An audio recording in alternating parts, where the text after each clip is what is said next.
I want you to really put yourself in this specific physical space for a second. Because the physiological reaction it triggers is just universally terrifying. Oh, I think I know exactly where you're going with this. Yeah, you probably do.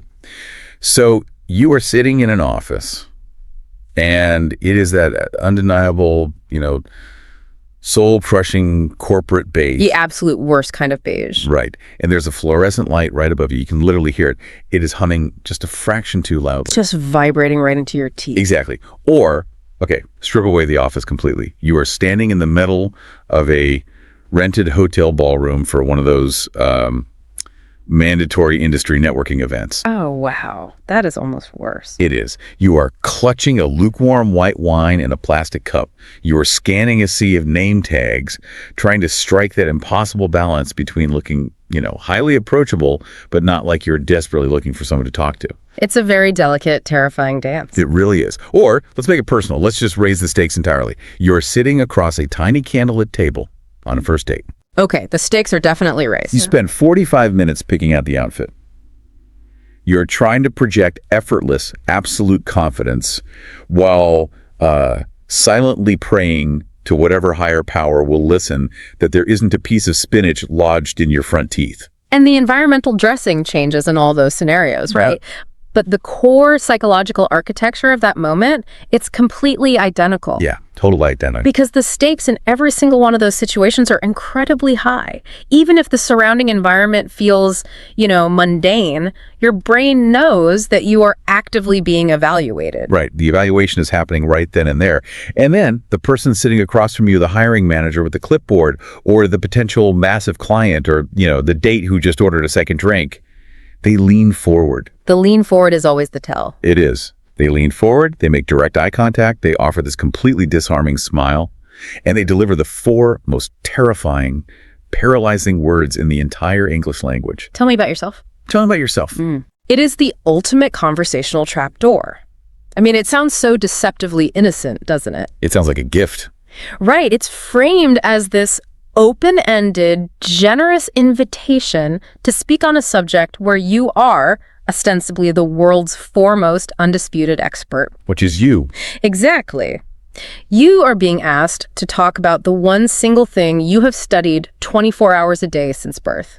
Yourself. But the reality of what actually happens inside the human brain in that exact second is, it's basically a catastrophic system failure. Oh, a total meltdown. The mind just goes entirely aggressively blank. Your internal hard drive crashes and throws up a blue screen of death. You forget your own name sometimes. You suddenly cannot remember a single interesting thing you have ever done in your life.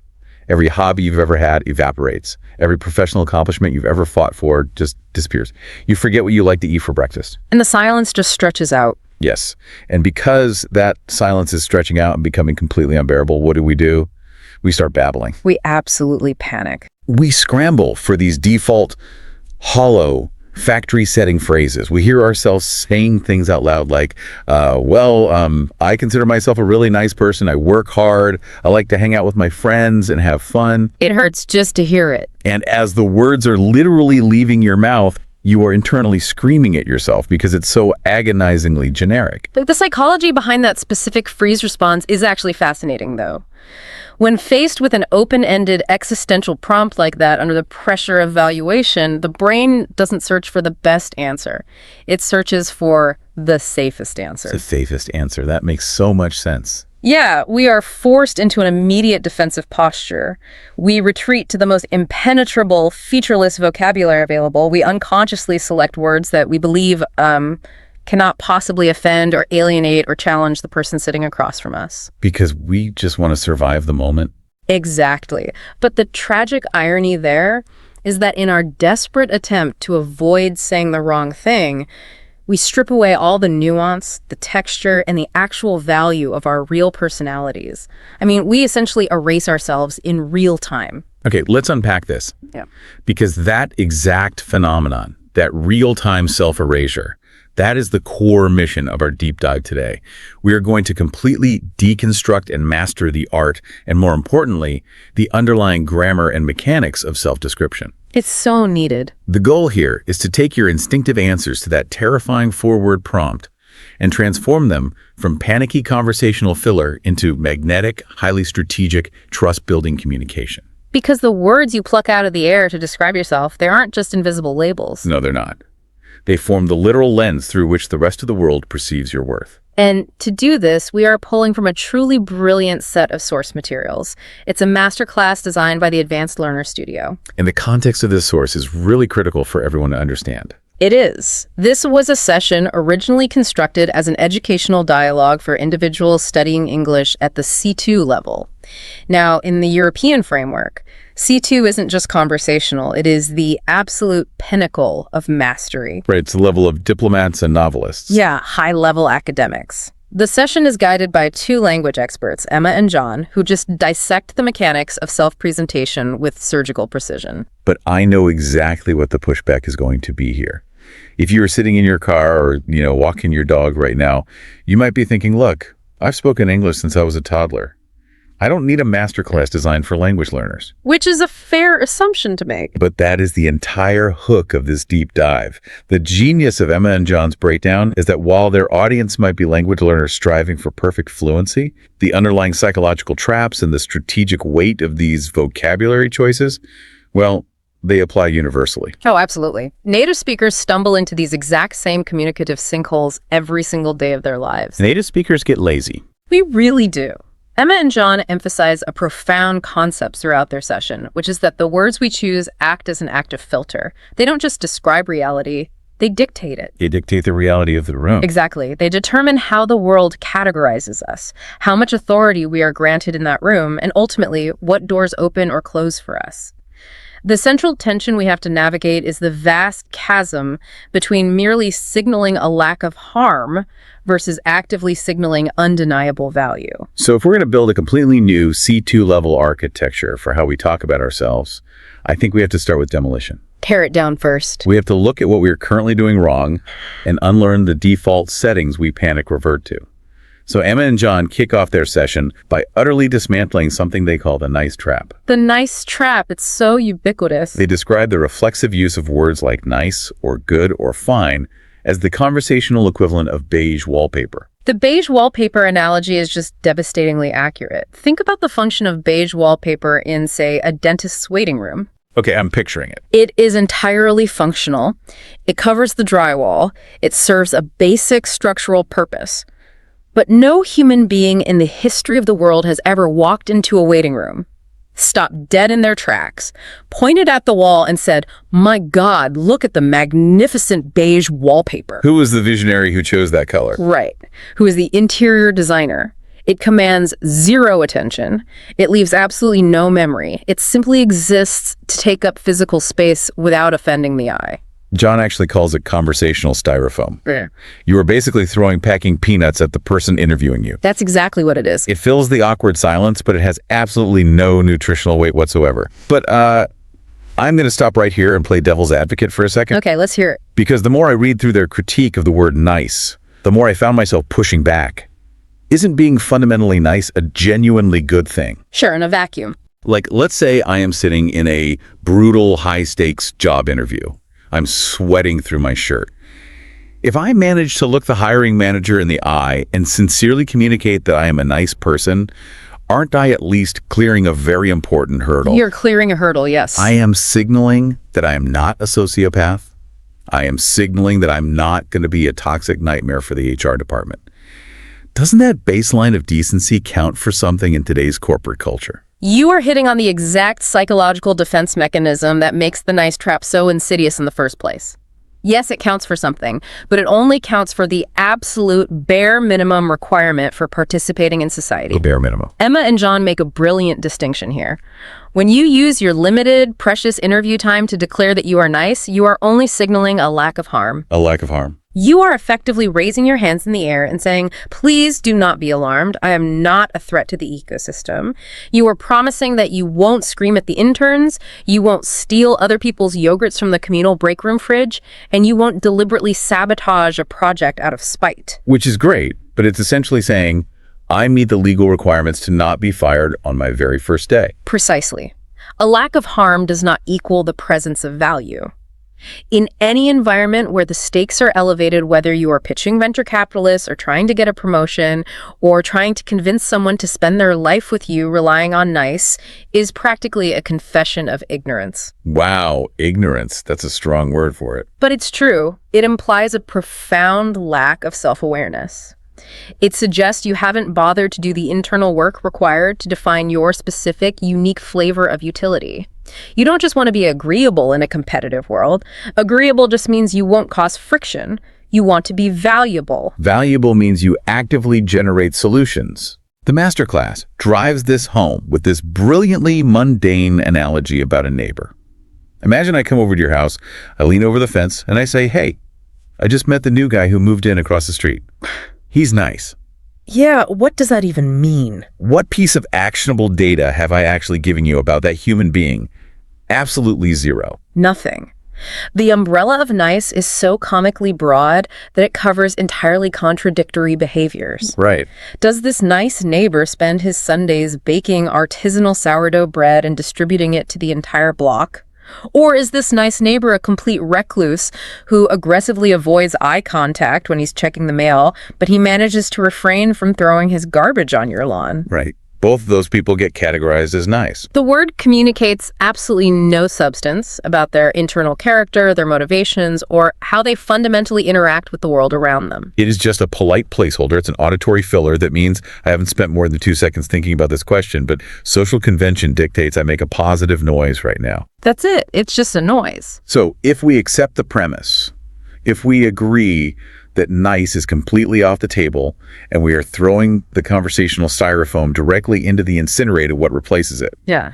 How do we find words that actually capture the jagged, interesting texture of a real personality? To figure that out, we have to look closely at the dynamic between our two masterclass hosts, Emma and John.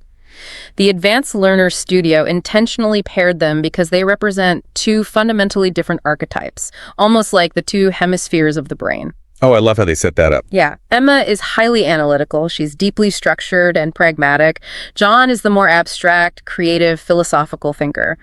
Watching how they each tackle the problem of self-description gives us a phenomenal two-pronged roadmap. They start this section of the masterclass with a really intense exercise. Emma puts John on the hot seat.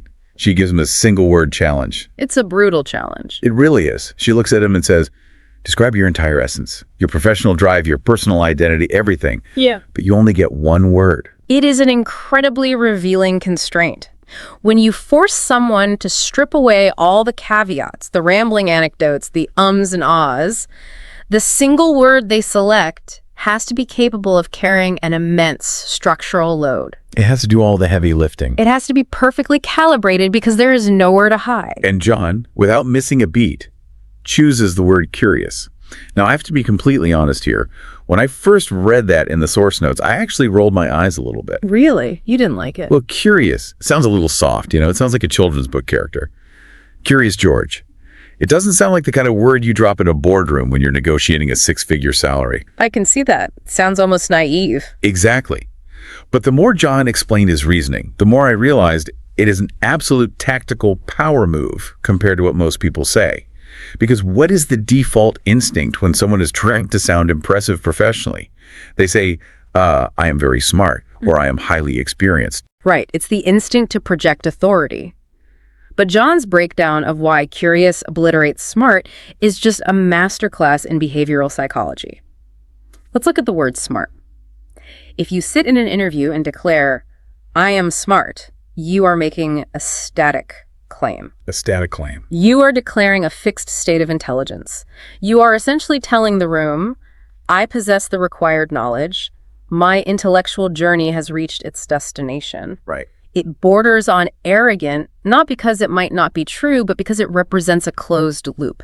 It implies the learning process has concluded. Yeah, it's like saying, I'm already full, I don't need to eat. And what about the word interested? People use that as a crutch all the time. I am highly interested in the emerging markets in your sector.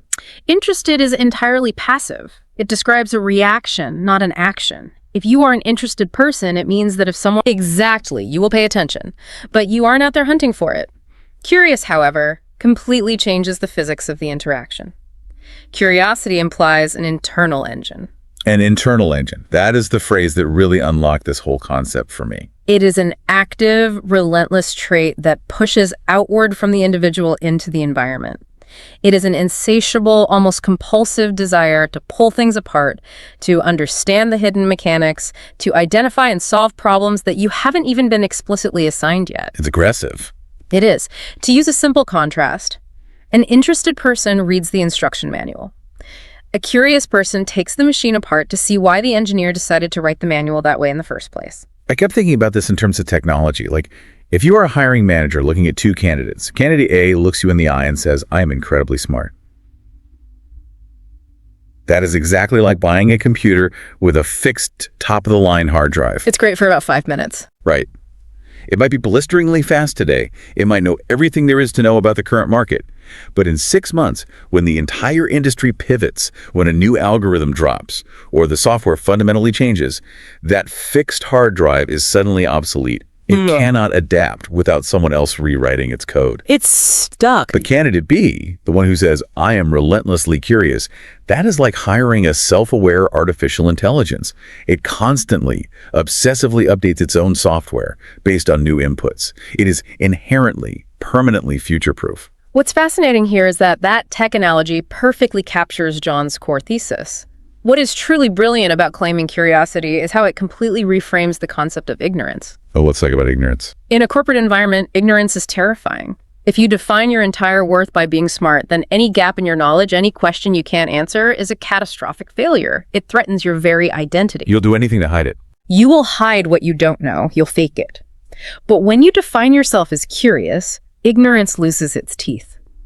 It is no longer a weakness. It is simply the mandatory starting point for your next investigation. It gives you permission to not know everything. It gives you the psychological armor to look a CEO in the eye and say, I actually don't know the answer to that yet, but I know exactly how I'm going to find out. You are signaling a self-sustaining growth mindset.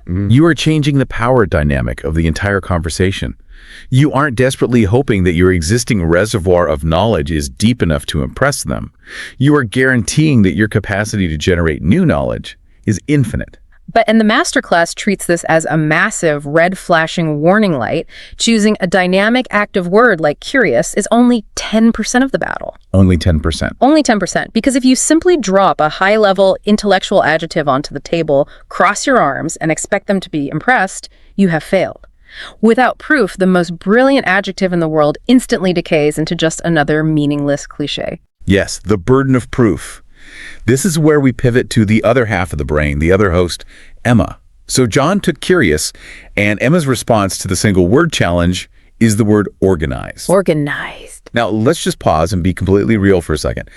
If I am interviewing someone and I say, tell me about yourself, and they look at me and say, I am a very organized person, I mean, I am instantly tuning them out. Completely. It's white noise. That is the most generic, copy-pasted, cover letter jargon imaginable.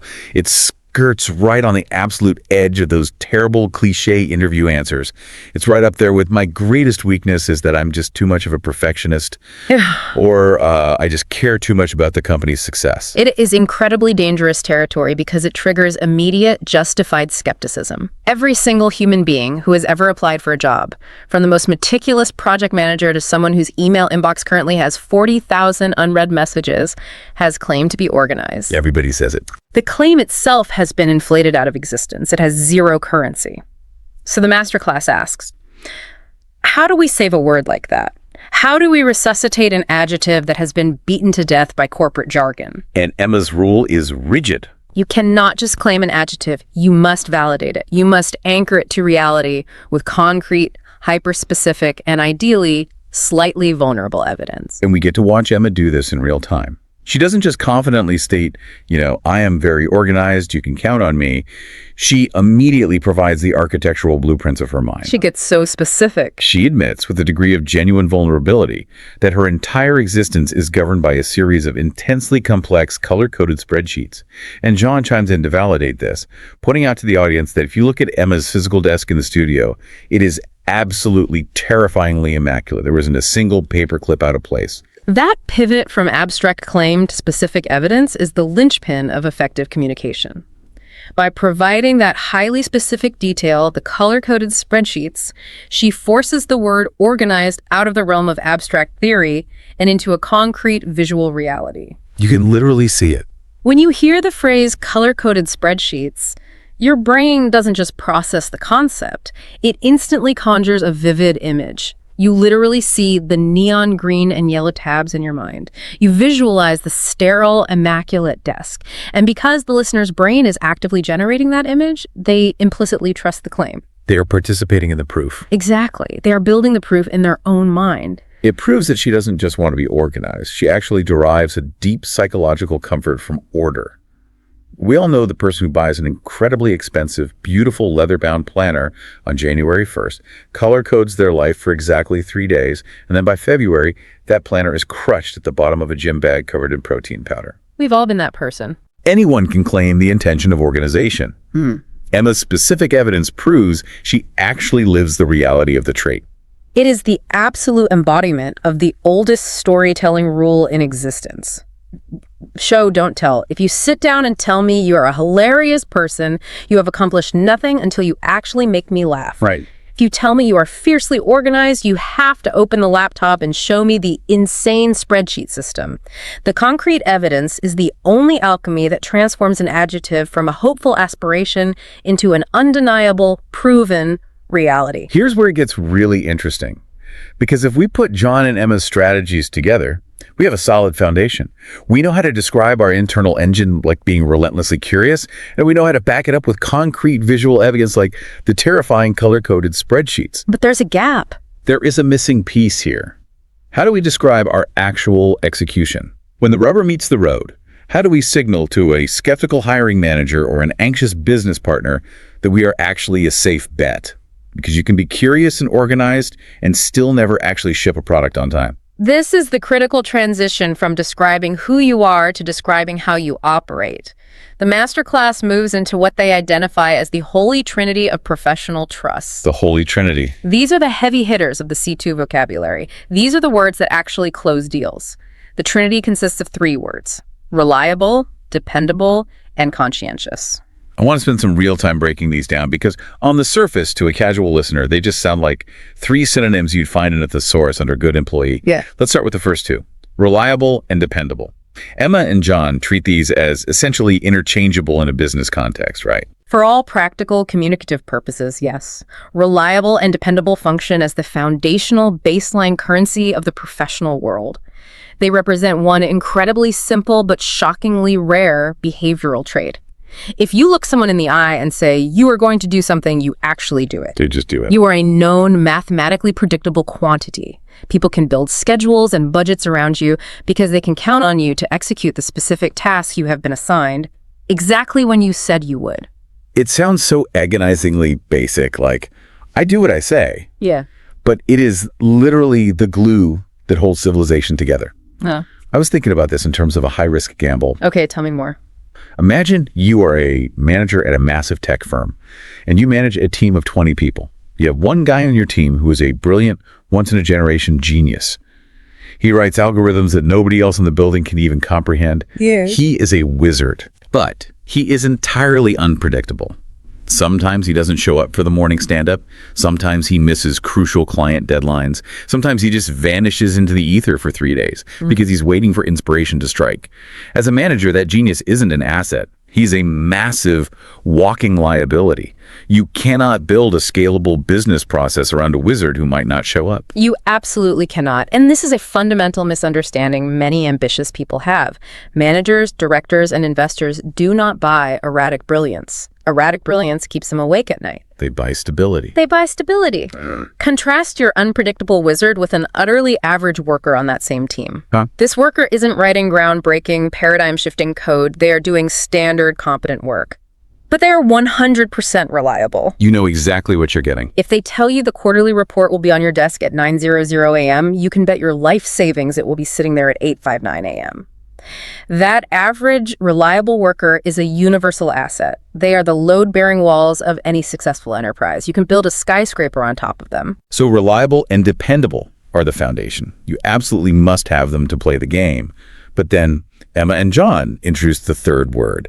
And the way they talk about this word, it's like they are presenting the absolute crown jewel of the entire masterclass. This is the C2 level advanced mastery upgrade. The word is conscientious. Conscientious. This is where we leave the realm of basic corporate functionality and enter the realm of deep intrinsic value. It is vital to understand the psychological distinction the masterclass makes here. Reliable means you show up and you complete the task you were assigned.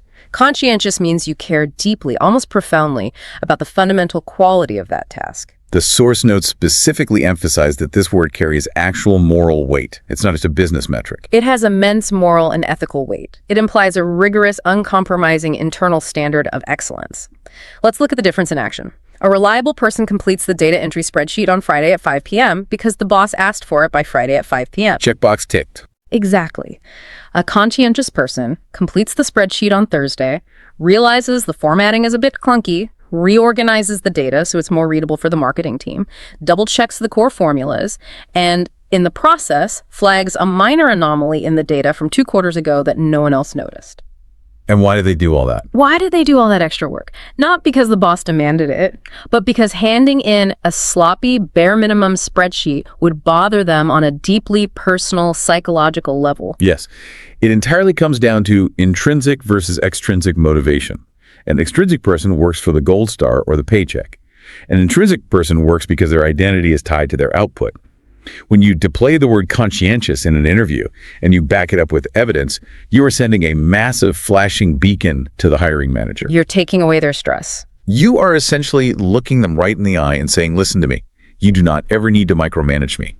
My own internal standards for my work are almost certainly higher and more unforgiving than yours. I will catch my own mistakes before you ever see them, because I physically cannot stomach the idea of letting mediocre work leave my desk. And if you are a manager who is exhausted, overworked, and terrified of making a bad hire, that is the single most intoxicating thing you can possibly hear. Intoxicating is the perfect word. It instantly shifts the heavy burden of quality control off of their tired shoulders and onto yours.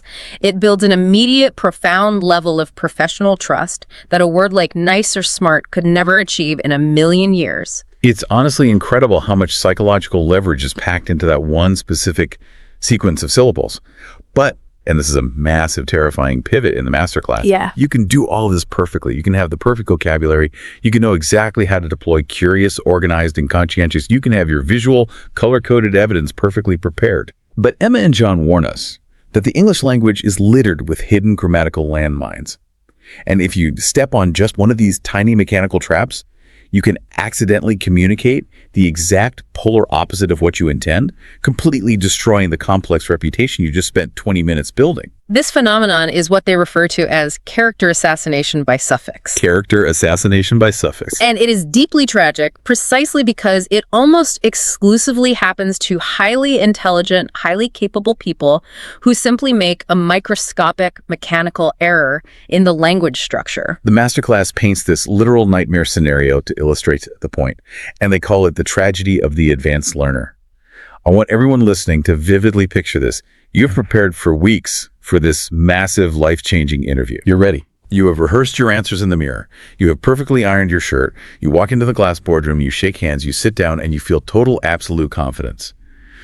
You open your mouth to establish yourself as a serious, focused, dynamic professional, and instead, because of one tiny grammatical slip on the end of a single word, you accidentally look the hiring manager in the eye and declare, I am an incredibly boring person. It physically makes you wince just thinking about the awkwardness of that moment. It's so bad. But we have to dissect the machinery of why this happens. It comes down to a very specific structural rule in English regarding the difference between adjectives ending in the suffix ing versus adjectives ending in the suffix ed. Emma breaks this down beautifully. Adjectives that end in ing words like boring, interesting, tiring, confusing, these words describe the source of the feeling. They describe the generator of the emotion. Okay, the source of the feeling, the generator. I like to think of it like a movie projector. If you say, I am boring, you are telling the world that you are the projector. You are the machine actively projecting a giant beam of dullness outward into the room, covering everyone in it. You are a boredom factory. You are a boredom factory. You are the specific reason other people in the room are currently falling asleep. It actively, aggressively creates distance. Human beings naturally want to flee from a boring person. Okay, so if ing is the projector, what about the adjectives ending in ed? Adjectives ending in ed, words like bored, interested, tired, confused, these describe the receiver of the feeling. In our movie theater analogy, if ing is the projector, ed is the blank movie screen. The feeling is being projected onto you by an outside external force. So if you say, I am bored, you are saying that you are currently suffering from a severe lack of stimulation in your environment. You are the victim of a dull situation. This creates sympathy, not distance. People want to help someone who is bored. They want to run away from someone who is boring. The movie projector analogy is so perfectly clear. So in The Tragedy of the Advanced Learner, this brilliant candidate walks into the room, trying to express to the hiring manager, I am feeling severely underutilized and bored by my current job, which is why I am looking for a new, fast-paced challenge with your company. Right, a totally valid point to make. But instead, they accidentally say, I am boring, effectively warning the hiring manager, if you hire me, I will systematically drain the life force and energy out of your entire office. It's a total disaster. It is a self-inflicted wound of the highest order.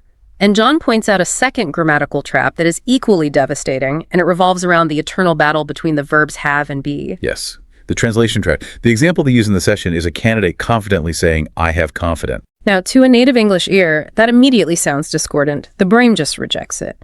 But John explains the deeply logical, yet structurally flawed translation process that leads a brilliant person to make this mistake. In many, many major languages around the world, Romance languages, Slavic languages, character traits, emotional states, and physical conditions are conceptualized as things that you possess. You hold them in your hands. You don't say, I am hungry. You say, I have hunger. You have patience. You have confidence. You have fear. Right. The language treats these invisible traits like physical objects you carry around with you in your pockets. Exactly. It's a philosophy of possession. Yeah. But in English, for the vast majority of core character traits, you cannot possess them. You must embody them entirely. You are the trait. Your physical and spiritual state of being is the trait itself. You must say, I am confident. If you absolutely insist on using the verb have, you must completely change the grammatical structure and use the noun form. I have confidence. The masterclass gives this hilariously dark example of a candidate saying, I have patient, instead of I am patient or I have patience. And Emma points out that if you say I have patient in a hospital or a boardroom, you are literally grammatically implying that you are physically carrying a sick human being around in your briefcase. Which is an incredibly alarming thing to casually announce during a job interview. Don't mind me, I just have a sick patient in my bag. Let's talk about synergy. It instantly shatters the illusion of fluency. And more importantly, it pulls the listener completely out of the narrative of your professional value. They stop listening to your ideas and are forced to focus entirely on your mechanical errors. If we connect this to the bigger picture, this is why Emma and John stress these rules so heavily. These grammatical structures aren't just academic trivia for a pop quiz. They are the steel structural beams that hold your professional identity together when you speak. A brilliant architect can design a breathtaking, visionary building that's your premium vocabulary, you're conscientious, and you're curious. But if the construction crew uses the wrong bolts to put it together, the wrong grammar, the entire beautiful structure collapses the moment any real pressure or weight is applied to it. It all comes crashing down. So let's look at the blueprint for the final structure. We have successfully dismantled the traps. We have scraped off the beige wallpaper of nice and good. We have gathered our premium active C2 level vocabulary. We know how to prove it, and we understand the grammar required to bolt it all securely together. Now, Emma and John bring us to the ultimate synthesis of the masterclass. This is where it all comes together. It is time to see how this all operates in the real world when someone actually looks you in the eye and asks, tell me about yourself. They give us a side-by-side comparison to prove the methodology. Let's start by analyzing the car crash. They provide a script for a bad baseline answer. Brace yourself. It goes exactly like this. Quote, I am nice. I am a very boring person sometimes because I work hard. I have patient and people say I am funny. End quote. Hearing it read out loud, it is genuinely painful because it contains every single unforced error we have spent the last hour discussing. It is a dense, concentrated masterclass in accidental self-sabotage. It really is. Let's quickly diagnose a patient here. First sentence, I am nice. Empty styrofoam. It signals absolutely nothing except a desperate desire not to be perceived as a threat. Just taking up space. Then we hit the landmine. I am a very boring person sometimes. Complete character assassination by suffix. They just told the interviewer they're a boredom projector. Then, I have patient. The grammar translation trap that breaks the fluency and implies they're harboring a sick person. In their bag. And finally, people say, I am funny, which is an incredibly weak, unproven claim with zero visual evidence to back it up. It is the complete impenetrable wall of miscommunication. You could have a phenomenal resume. You could have graduated top of your class from Harvard. But if that is your verbal answer in the room, the interviewer's brain is going to shut off entirely. They will smile, nod, and throw your resume in the trash the second you leave. So what's the alternative? Now, let's look at the antidote. The masterclass provides what they call the C2 Advanced Masterpiece answer. I am going to read it slowly, exactly as John presents it. Quote, I would describe myself as a conscientious and detail-oriented professional. Colleagues often tell me that I'm reliable under pressure. While I can be a bit reserved initially, I pride myself on being a team player who is always willing to muck in to get the job done. End quote. Wow. It is just breathing completely different air. It is a totally different universe of strategic communication. Let's tear this masterpiece apart and see the gears turning underneath it. Right out of the gate, the first sentence. Conscientious and detail-oriented professional. Boom. They aren't easing into it. They are immediately claiming that high-level intrinsic standard of moral excellence. It sets an incredibly dominant, competent tone. But what fascinates me most is how they handle a potentially negative character trait in the very next breath. This hypothetical candidate is clearly introverted, perhaps even a bit socially anxious or shy. But they don't say shy. They absolutely do not use the word shy, because shy sounds timid. In a corporate environment, shy sounds like a fatal liability. It sounds like you will get eaten alive in negotiations. Instead, they reframe it elegantly. I can be a bit reserved initially. That is such a breathtakingly elegant reframing. Reserved sounds incredibly dignified. It sounds deeply thoughtful. It implies that you're actively observing, calculating, and analyzing the room before you choose to speak, rather than just hiding in the corner out of paralyzing fear. And then they attach that brilliant temporal modifier. Initially. Initially is functioning as a temporal bridge phrase. It is a psychological cushion. It subtly tells the listener, look, this state of being quiet and reserved is strictly temporary. It is just my personal onboarding process. Once I understand the dynamics of the environment, I will engage fully. It's so smart. It protects their dignity and authority while remaining completely authentically honest about their personality type. But we cannot leave this masterpiece without talking about the star of the entire paragraph. The absolute undisputed finishing move.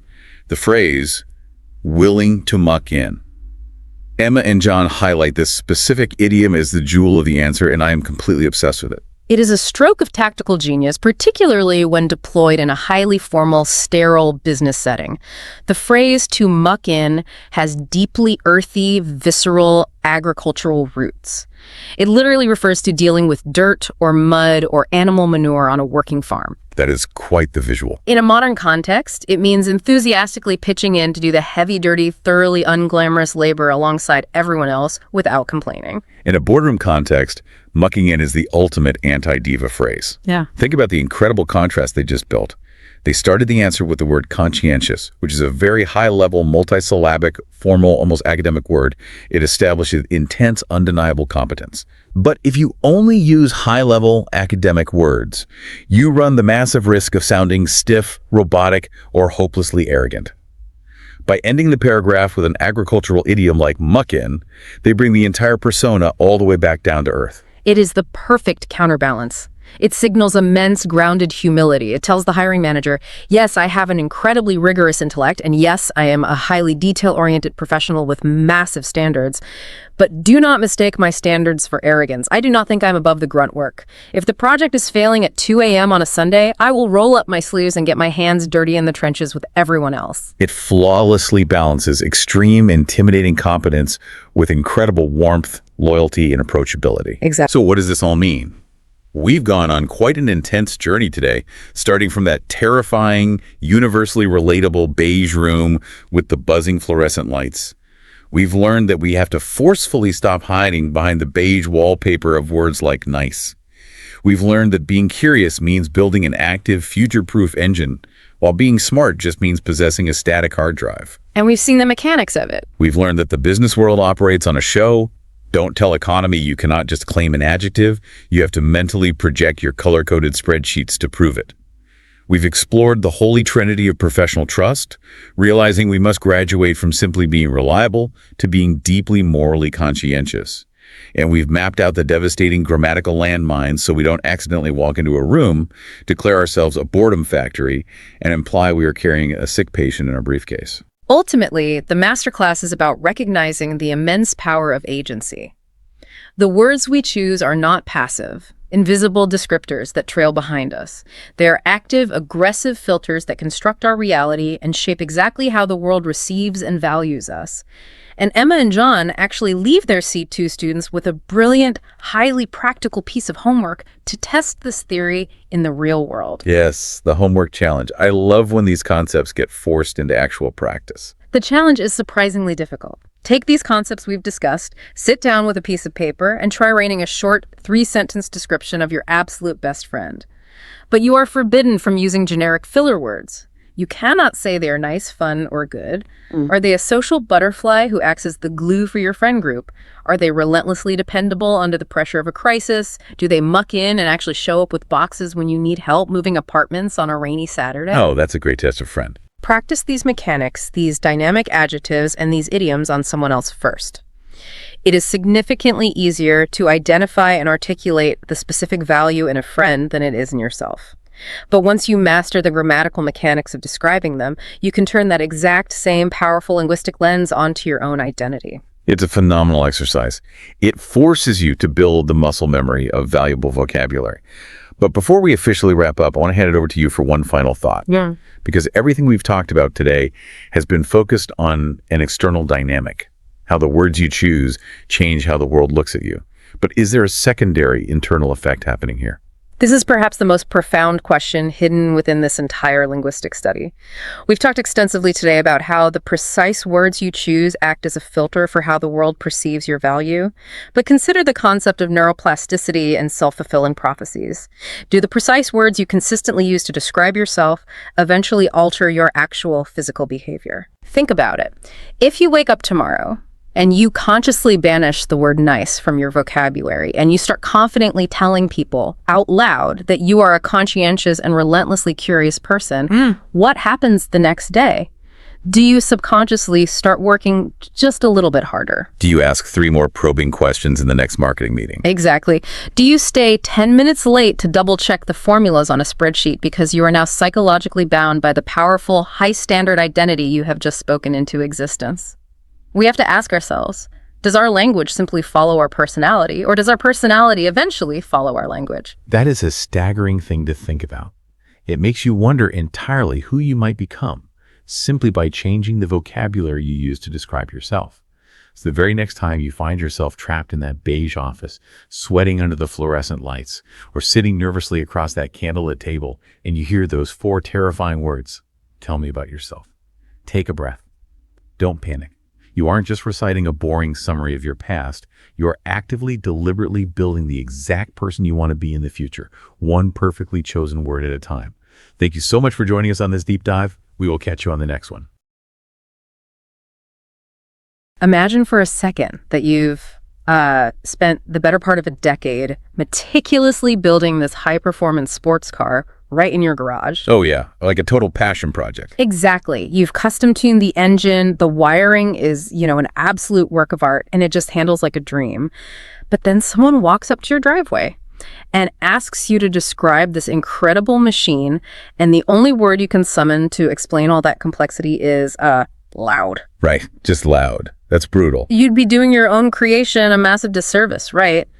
I mean, that reductive label just strips away all the nuance, the capability, and, the intention behind the design. Totally. It just flattens the whole thing. And yet, this is exactly the trap we fall into every single day when we talk about ourselves. Okay. We possess these incredibly complex, highly tuned personalities, but when it comes time to navigate social energies or describe our traits to others, we somehow default to vocabulary that completely sabotages our own value. It is a ubiquitous trap, and honestly, the consequences go way beyond just making a bad first impression. I mean, we spend a lifetime developing our professional acumen and our emotional intelligence. But because we rely on this outdated or just blatantly inaccurate shorthand to communicate who we are, we end up severely misrepresenting our capabilities to the world. And the true danger of relying on a poor linguistic toolkit is that these words act as psychological constraints. Yeah, they really do. They don't just dictate how others see you. Yeah. They quietly dictate what you believe you are capable of achieving yourself. That feedback loop between the words we choose and the reality we experience is like the absolute core of what we are digging into today. You are listening to The Deep Dive, and today we're working with this brilliant set of transcripts from a communication and language mastery show called Podzone. Such a great source. It really is. The insights they've pulled together form essentially the ultimate toolkit for authentic self-description and social fluency. The mission here is to help you upgrade the vocabulary you use for your own personality so you can, navigate high-stakes social and professional environments without accidentally shrinking yourself in the process. Okay, let's unpack this, starting with a concept from the source material that immediately caught my attention. Right, the shy stigma. Yes, the shy stigma, because people who lean toward introversion are catching a wildly unfair break right out of the gate with the words society hands them. They really are. The Podzone transcripts make this just surgical observation about the phrase, I'm shy. I mean, it is arguably one of the most common self-descriptors used in the English language. Oh, absolutely. And it's utilized by highly educated, highly competent adults all the time. But when you examine the psychological payload of that word, you realize it is fundamentally flawed. The source points out that declaring I'm shy immediately infantilizes the speaker. It really paints a visceral, almost involuntary mental picture, right? Like a toddler hiding behind their mother's leg at a crowded birthday party. Exactly. It doesn't sound like a deliberate adult state of being. It sounds more like a developmental phase you just haven't grown out of yet. Which leads to the core issue, The word shy frames your personality as a deficit. It carries this really heavy implication of fear and inability. Right. When you tell a manager or a new acquaintance that you're shy, the subtext suggests that you desperately want to participate in the conversation, you want to contribute, but you are simply too frightened or socially paralyzed to do it.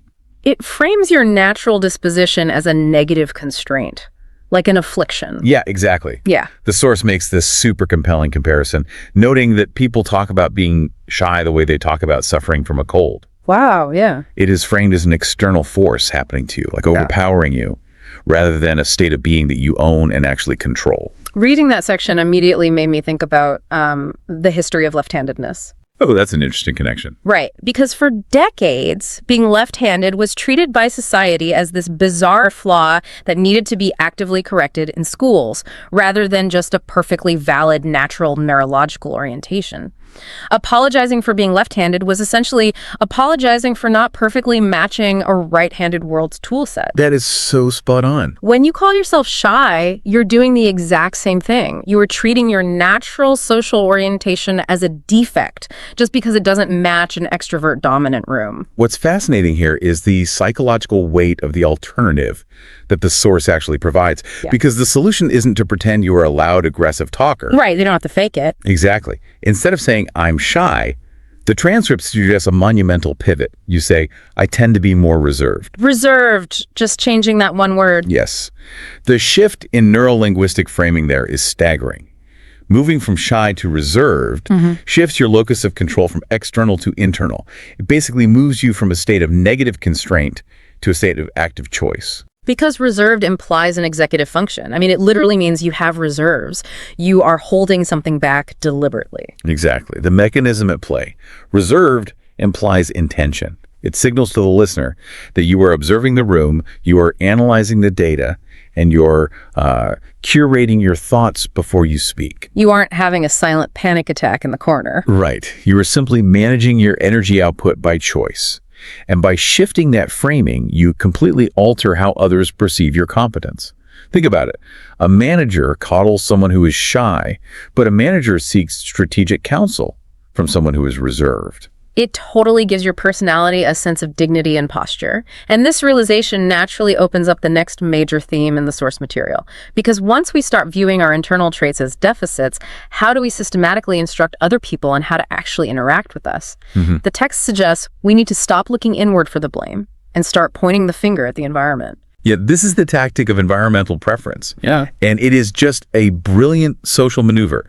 Rather than saying, I am bad with crowds, which is a statement cementing an internal limitation. You pivot to the setting. Exactly. You pivot to the setting and say, I prefer smaller groups. You are removing the spotlight from your perceived social inadequacies and placing the burden of compatibility onto the environment itself. That subtle linguistic pivot totally transforms a perceived weakness into a set of operational instructions. It basically functions as a user manual for your personality. A user manual, yes. I love that. I found the user manual concept to be such a liberating way to view social interactions. You are essentially telling people, hey, here are the exact environmental conditions under which this specific machine operates at peak performance.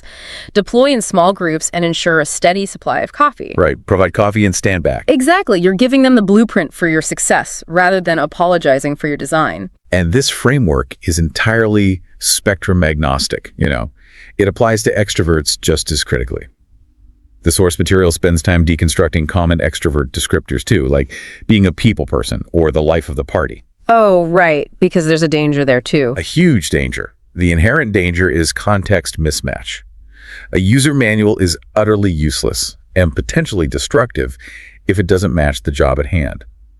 The text offers this really humorous but acute warning. If you're interviewing for a role as a librarian or a forensic accountant, declaring yourself the life of the party is handing them the completely wrong manual. Right. I mean, you don't want to bring a spinning disco ball of energy into a tense tax audit. Please don't. The environment dictates the value of the trait. And the text really drives this home through some evocative nature metaphors, specifically contrasting the wallflower with the social butterfly. Now, we all know what those terms mean in a basic sense, but what the source does differently is focus on the transition between the two. Yeah, they focus heavily on the concept of blossoming. The wallflower, observing from the periphery, gathering data against the edge of the room. They can transition. Exactly. They can transition into the social butterfly, the entity flitting across the room, acting as the social pollinator, connecting different groups. The critical takeaway from the text isn't just the definition of the insects or the plants. It's the assertion that moving between these states proves social skills are acquired behaviors, not fixed genetics. So you aren't born a wallflower or a butterfly. You adapt to the ecosystem. Precisely. But let me challenge that premise for a second, because this is where the user manual analogy starts to feel a bit, precarious to me. If we are treating our personality as a machine that just needs the right levers pulled, and we treat social fluency as a learned behavior where I can just decide to morph from a wallflower into a butterfly based on the room, isn't there a massive danger of losing our true selves? That's a very fair question. Are we not just advocating for becoming highly skilled social chameleons who fake our way through every interaction? It is a crucial distinction to make, and it's actually one the source material anticipates. The advocacy here is not for deception, it is for translation. Translation, Right? yeah. Creating a user manual isn't about faking capabilities you don't possess. It is about providing accurate instructions for your genuine self to thrive in a complex world. A wallflower who learns how to actively navigate a networking event isn't putting on a fake butterfly costume. Right, they're not pretending. They're simply learning the aerodynamic mechanics required to fly in that specific ecosystem when the situation demands it. Adjusting your vocabulary and environmental approach isn't wearing a mask. It's building a functional bridge between your internal reality and the external world's ability to actually understand you. Okay, that makes a lot of sense. It's about ensuring the signal you send actually matches the reality of who you are, rather than letting a poor vocabulary distort the signal. But practically speaking, that brings us to a massive hurdle. Even if you write the perfect, most accurate user manual for your highly capable, detail-oriented personality, you still have to read that manual out loud to other human beings. And that's the tricky part. Yeah.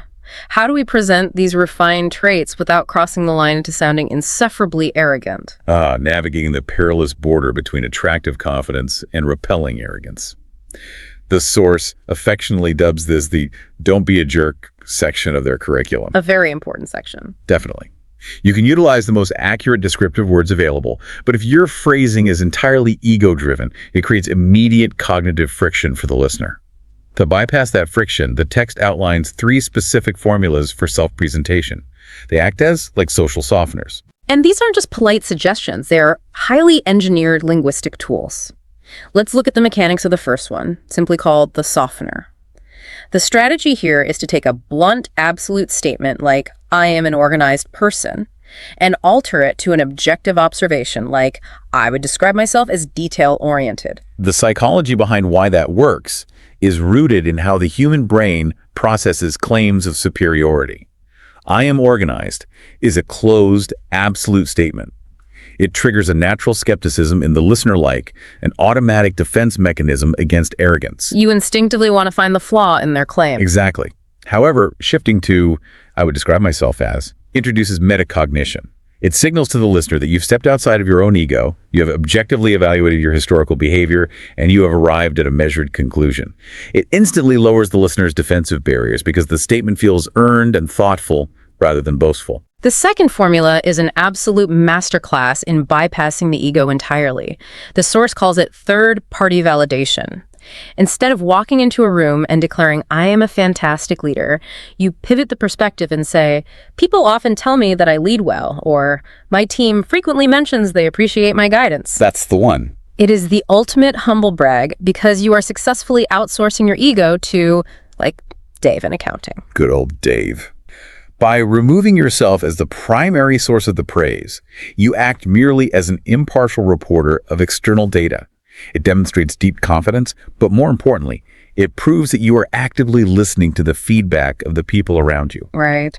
Ironically, demonstrating that you value your team's feedback is the exact evidence the listener needs to believe that you actually are a good leader. Here's where it gets really interesting, though. The third formula deals with the reality that we all have flaws.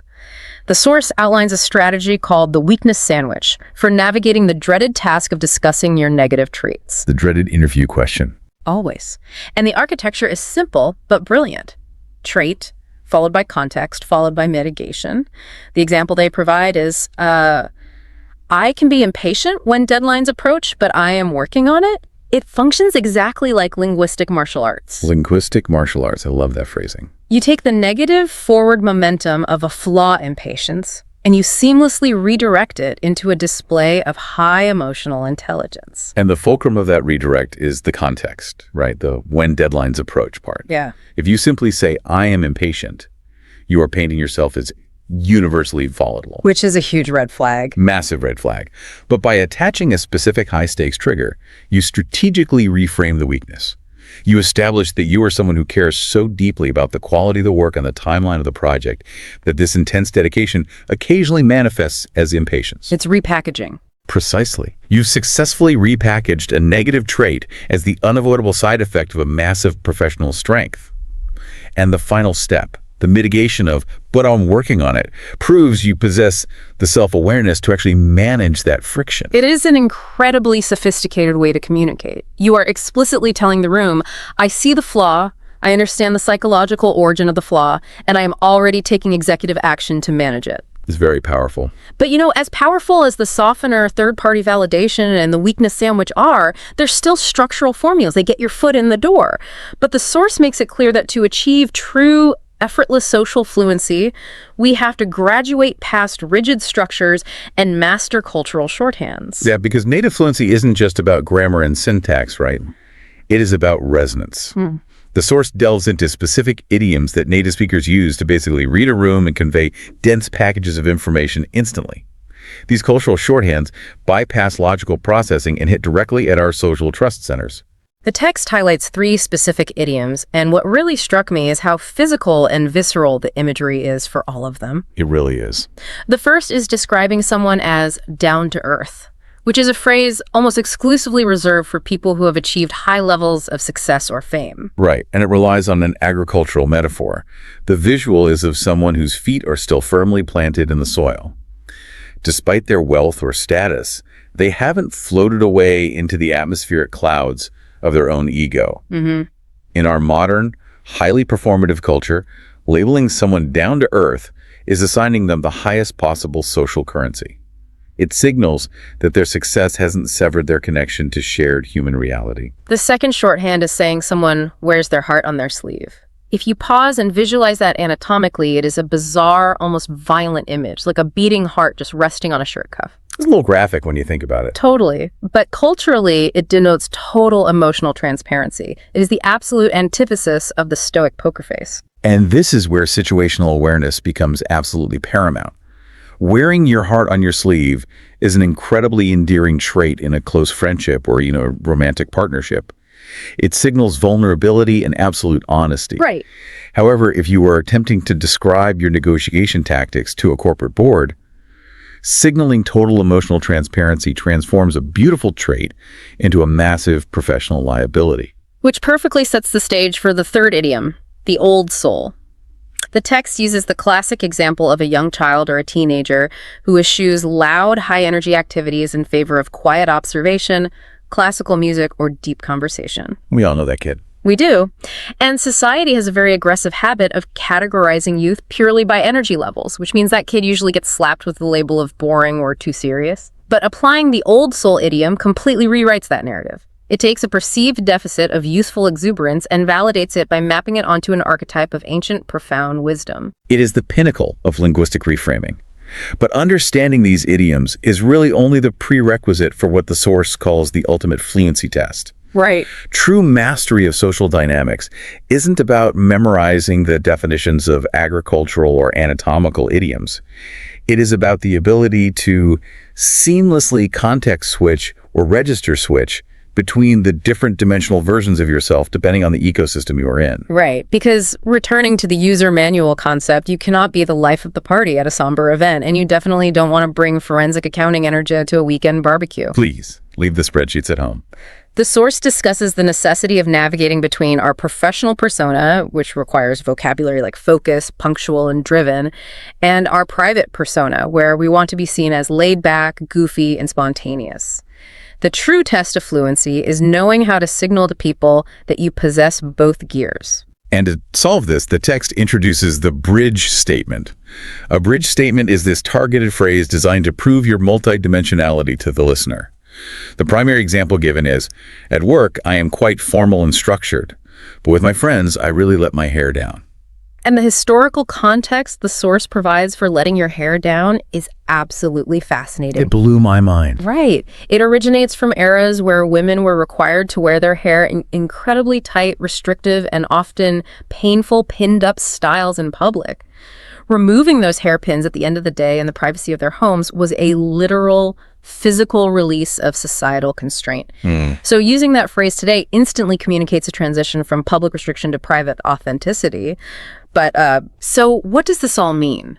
If I am walking through life utilizing weakness sandwiches to deflect flaws, deploying agricultural idioms to build trust, and carefully crafting bridge statements about letting my hair down to prove I have a personality, am I not just reciting lines from a deeply rehearsed play? Does relying so heavily on these engineered cultural shorthands make someone sound entirely artificial? If we connect this to the bigger picture, the source material aggressively counters that exact anxiety. The ultimate takeaway from the Podzone hosts is the realization that authenticity translates in any language. Okay, how so? Well, these frameworks, these idioms, and these formulas are not a one-size-fits-all t-shirt that you throw on to trick people into finding you agreeable. They operate like a tailored suit. Ah, tailored suit. Exactly. A tailored suit does not fake the shape of your body. It is painstakingly designed to fit your exact measurements. It's designed to reveal the absolute truth of your dimensions, not mask them. When you find the precise vocabulary to describe your internal world, it doesn't sound rehearsed to the listener. It sounds resonant, because the words finally match the reality of the machine. A tailored suit, not a one-size-fits-all disguise. That fundamentally changes how I view self-presentation. It is entirely about precision.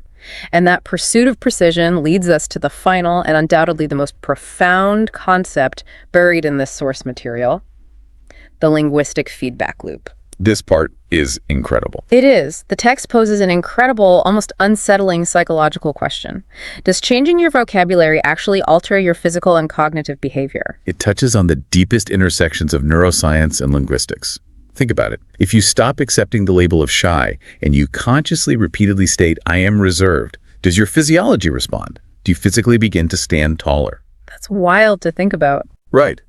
If you remove the word perfectionist, which is a label dripping with rigid, anxious, fearful need for control, and instead adopt the label conscientious, which implies care, diligence and thoughtfulness, do you stop aggressively punishing yourself when a project isn't flawless?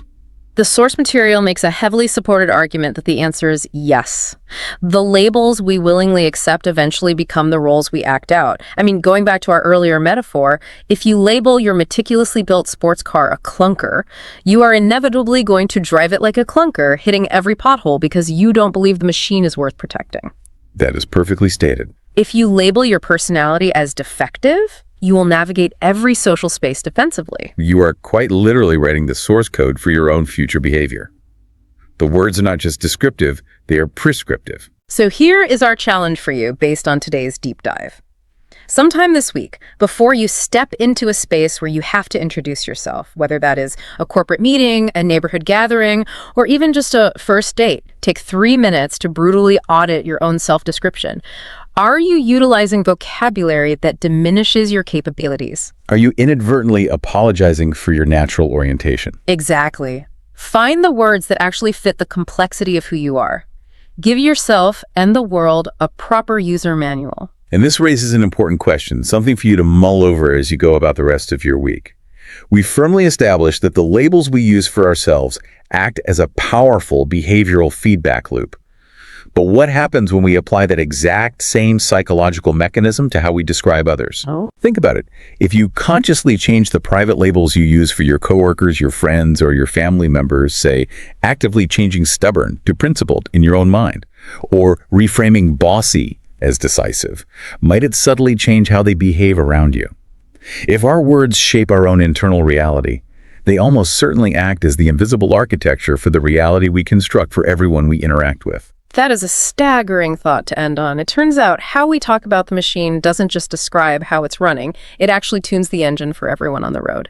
Thank you for joining us on this deep dive. It has been an absolute privilege unpacking this with you. We'll catch you next time.